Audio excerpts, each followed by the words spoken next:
In this lesson I'm gonna go over 3 different scale exercises that are maybe less common but very worthwhile checking out.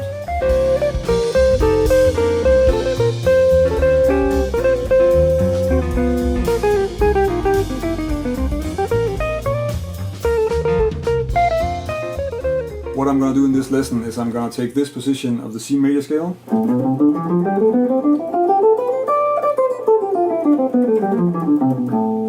and then I'm going to go over 3 different exercises you can do in this position. Of course, if you really want to work on this, you need to check out the other positions as well. But for now I'm just going to do the one position, and then I'm going to talk a little bit about what those exercises are and what you can use them for. And at the end of the lesson I'm going to go over 3 different lines using these exercises to really make some music. So the first exercise I suggest you work on is the diatonic 6, so playing your scale in diatonic 6 intervals. Diatonic 6 are of course the inversions of the thirds, so that means that they're fairly strong melodic intervals to use, and they're in many ways easier to use if you want to play melodies than the 4th and the 5th intervals. So that's why you want to check that out. It's also just a good way to get some larger intervals into your scale playing and to be able to use that melodically later. So that exercise is this one.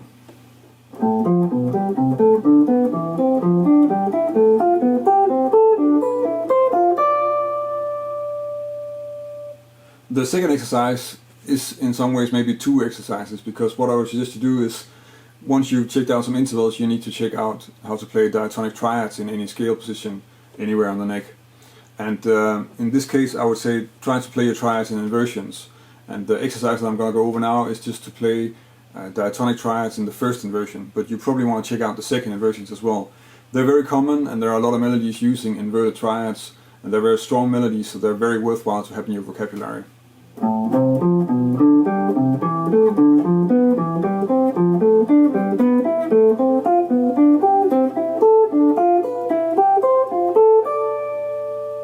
The last exercise I suggest you check out is to play your major scales in diatonic stacks of 4s. Stacks of 4s are really a nice way to get some other sounds in. They're an important part of modern jazz, and you get away from sounding like the melodies you would find in normal diatonic thirds and more traditional harmony, and you can get some really interesting new melodies like that. They're a little bit tricky to play, and they're also a good technical exercise for that reason.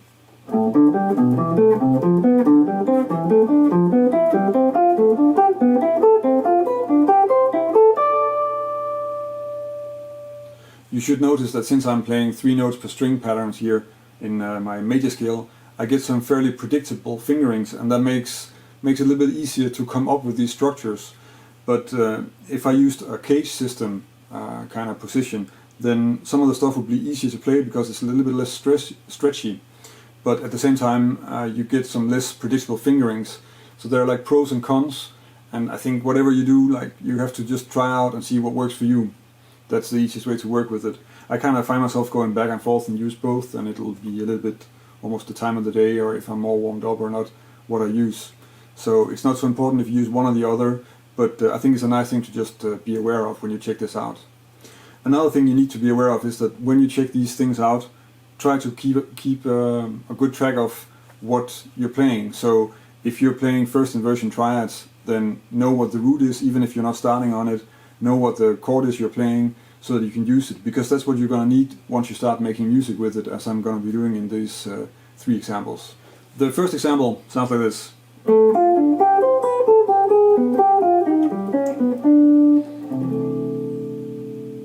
So here I'm using pretty much all of the different things that I went over, all the 3 exercises.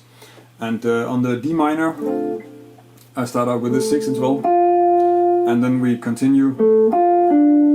And you could look at the first 3 notes as being a pattern played in a second inversion D minor triad, but in this case I think we have the 6 interval from 2 chord notes, so from the A to from the 5th to the 3rd, and then you get a stack of 4s from the root, and then down the scale, and then on the G7 altered, flat 9, down a 6, and then back up,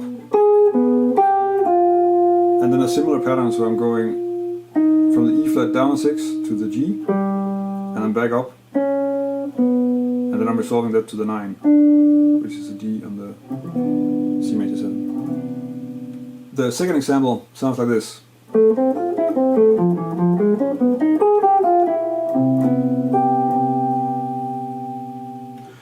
I start with an F major triad in the first inversion. You could look at it as being the top of this D minor 7 voicing.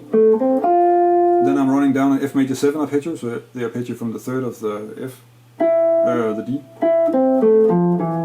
And then on the G7 altered I'm using two triads. The first one is a D flat major, first inversion.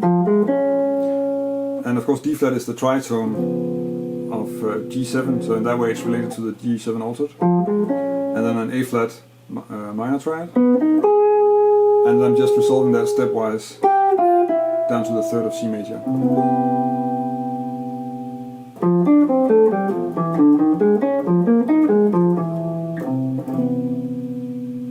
So in this third example, I start off with skipping from the third up to the root on the D minor, again a 6 interval. I think when I'm using the 6 intervals, I'm mostly skipping from between two chord notes. That's just gonna make the most sense. Then I'm running down the arpeggio, so this is in a way an inversion of a D minor 7 arpeggio, and then a scale one.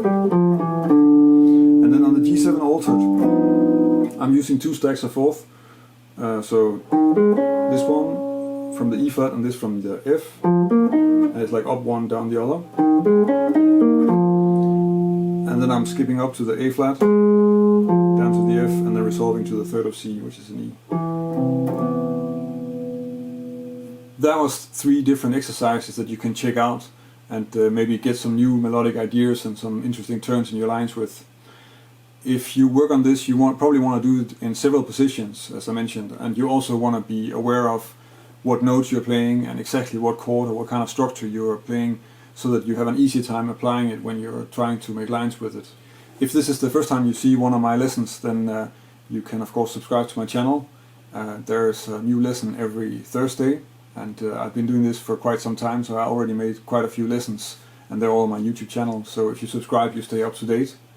If you want to download a PDF of the examples I went over here, then you can go to my website. In the article that's accompanying this lesson, there's a PDF download of the lines and the exercises. And when you're on my website, you can also subscribe to my newsletter if you want to stay up to date with what's happening for the rest. So not only the lessons, but also if I'm publishing new lessons in my web store or playing somewhere or recording stuff like that. If you have any suggestions for topics or comments, stuff that I should be doing differently or things you would like to see a lesson on, then you can of course leave a comment on the video. It's always nice to hear what you guys want to hear about or what you guys think about the videos. And you can also connect with me on social media. I'm on Facebook and Twitter and Instagram and Google+. So connect with me there, and then you will also stay up to date. That's about it for this week. Thank you for watching, and until next week.